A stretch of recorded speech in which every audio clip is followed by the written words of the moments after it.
Hello everyone and welcome to this week's scripting tutorial. In this one, I'm going to be showing you how to create all of the different UI elements for floating windows for your scripts. Now, of course, this will only mostly apply for things that do support floating windows with things that don't, like Premiere, but for things like After Effects and many other programs, this will work just fine. So we're basically going to be going over all the different types of useful elements you can create, like tabs, images, text, checkboxes, radios, buttons, sliders, and different types of elements like that. And there are a few more select few elements you can create, but these are the main ones you'll need to use. And you also have to forgive my voice and possibly appearance, as I have the flu right now, which I'm feeling good enough to record this video, so don't worry about me, but make sure you take care of your health. Before we get started with this video, I do want to remind you down below, hit subscribe and the bell icon to be notified of new videos coming out twice weekly on the channel. And down in the description, you can check out the code for this and the GitHub link to try it out for yourself and replicate these elements. And you can also follow us down there for coding updates, as well as on Instagram for other live updates. If you're not already a member of the Discord server, make sure you come and join to get help with scripting, extensions, plugins, expressions, submit tutorial ideas, and much more. And if you'd like to help support us on YouTube, you can become a member, supporter, premium supporter, or VIP, which comes with cool perks, and the link for that is in the description down below. Also in the description, make sure you check out the links to my AE Scripts, Gumroad, and Adobe Exchange, where I release other useful products and tools. Alright, so we're basically just going to be creating this floating 2-tabbed UI and create each one of the elements along the way, which is fairly straightforward. And I am using Extend Script just because I was having some weird issues with Visual Studio Code, but this is perfectly fine as well. And we're going to start off by creating our window, which contains everything. We're going to set this to be a new window. It's going to be a palette type window. And we also need to name it, of course. We'll just say floating UI. And then for the size, we'll say undefined. And just to make sure our window is correct, we'll say window.center and window.show. And I'll go ahead and zoom in here for you few mobile users. And if I run this, you can see we have a nice, simple floating window. Now let's fill this in with 2 tabs and all the other elements. So the first thing we need to do to have tabs within our window is create a tabbed panel element. So I'll create a new variable and call it tabbed panel. And I'll set this equal to our window. We're going to add a tabbed panel. Then we'll set the size as undefined, don't need a name. Now if I run this, you can see now we already have this box here. We need to fill in a tabbed panel with each of the tabs we want to be visible. So we can say tab 1 is equal to our tabbed panel, add a tab, undefined size, and we'll just call this tab 1. Then I can duplicate this and call this one tab 2. Now as you can see, we have our 2 tabs. The sizes are kind of arbitrary right now, and you can set these in stone if you want. We could say tab1.size is equal to, say, I don't know, 200 by 500. And this would be very obviously too tall, but you can see we can explicitly set the size of these elements, especially the tabs, if we need to. Otherwise, it's going to automatically size it based on all of the sub-elements we put within it. So the first thing in tab 1 I want to add is an image. So I'll say var image, or we could even say logo image is equal to tab1.add. We're going to add an image.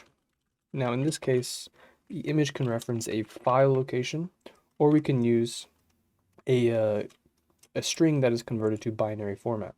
And in this case, I'll use this production crate logo binary. And now we will have tab 1 with our logo in it. I also forgot to set up the orientation of everything. So for our window, let's set the orientation to column. And then for each of the tabs, we'll also set those to be a column from top to bottom. Now let's create some of the more common elements besides images. Let's first create some static text. This is just normal text that gets displayed. We'll say text is equal to tab 1. We'll add static text, undefined size, and we'll just call this my text. And now as you can see, we just have some simple text down there. Now let's go ahead and add the different types of boxes we have. Firstly, we have a checkbox. Say tab1.add a checkbox, undefined size, and then the text you want to be next to your checkbox. Similarly, we have a radio button, which is kind of a box in a way. Let's call this radio is equal to tab 1. We're going to add a radio button, all lowercase, undefined size, and once again, just the text. And usually, again, with radio buttons, you'll have multiple of them, so you can individually select one.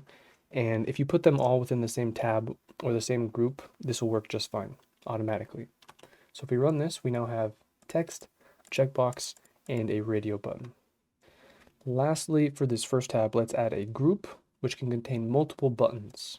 So I'll say var button group. We'll set this equal to tab 1, and we're going to add a normal group, which has no outlines or anything.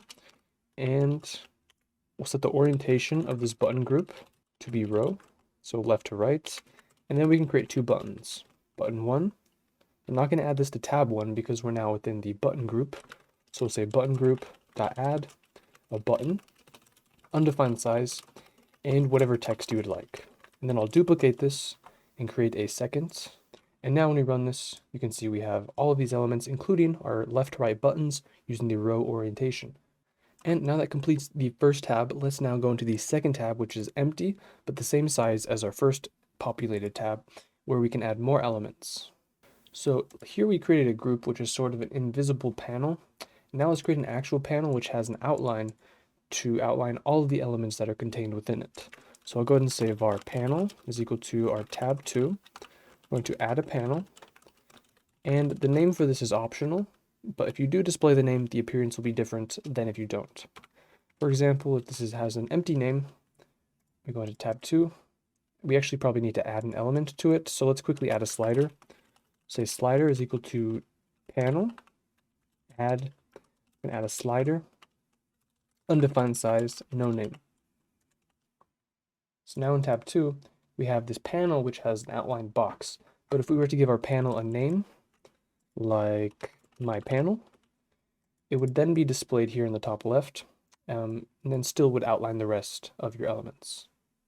Another thing we can add is a drop-down list. So I'll say var dd, which is a common abbreviation, is equal to our panel. We're going to add a drop-down list. And to populate a drop-down list, you simply need an array of elements. So you can use a variable in here, or you can just define them yourself. Item 1, item 2, and item 3. And as you can see, a couple of things could be changed here. Firstly, our slider by default is set to 0. We can change that here in the code, and our dropdown is not selecting anything by default and is a bit too small, so we can change that. For the slider, we'll say slider.value, and the default slider range is 0 to 100, so we could say 50, and now it will be in the middle. And then for our dropdown, in order to make sure we select something by default, we'll say dd.selection is equal to 0, and that is the index of what you want to select. So if I wanted to select item 2, I would say index 1. And then, like I said as well, we can increase the size of this so that we can read elements a lot better, maybe 150 by 25. And the last element I want to go over is the icon button. This is sort of like a button, but can also contain an image, as well as various states for mouse overs, mouse clicks, and mouse outs. So I'm going to create a group like I did in the previous example, or a panel. We could say panel 2. We'll add this to tab 2, add a new panel, undefined size, and since our other one has a name, we'll leave this one blank. Now I'll create two icon buttons. We'll just say icon button 1 is equal to panel 2. We're going to add an icon button, undefined size, and for now let's put nothing, and we'll create two of these. And in this case, it actually requires either a binary version of a file, image file, or an actual file or folder reference. In the previous example, I simply copied and pasted a file object from the path to my actual image here. So we have file and then the path of my pictures to the screenshots. And I have two screenshots here I can use. Now when I run this, it should be using these actual images from my computer, as you can see. And the difference between these regular buttons and these icon buttons is, again, these icon buttons have different states. You can have a different image for each rollover, mouse out, or mouse click state. And they also have these different looks and are just sort of a different style of a button that you can use. But in general, that's all the useful and basically main elements you can create in a floating UI script.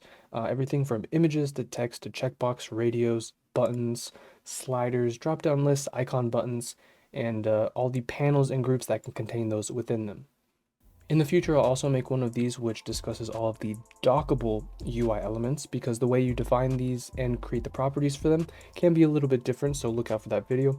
But that's going to do it for this week's video, guys. I hope you enjoyed. If you did, hit the thumbs up button down below, hit subscribe and the bell icon to be notified of new videos coming out twice weekly in the channel. And down in the description, you can check out this code to try it out for yourself and create any type of UI you wish, floating UI that is. Also, make sure you follow us down there for coding updates and on Instagram for other live updates. If you're not already a member of our Discord server, make sure you come and join to help with scripting, extensions, plugins, expressions, submit tutorial ideas, and much more. And if you'd like to help support us on YouTube, a link for that is in the description down below. You can become a member, supporter, premium supporter, or VIP, which helps us out financially and gives you cool perks as well. And also in the description, check out the links to AE Scripts, Gumroad, and Adobe Exchange to check out some of the other products and tools I create. Thanks again for watching. We'll see you next time.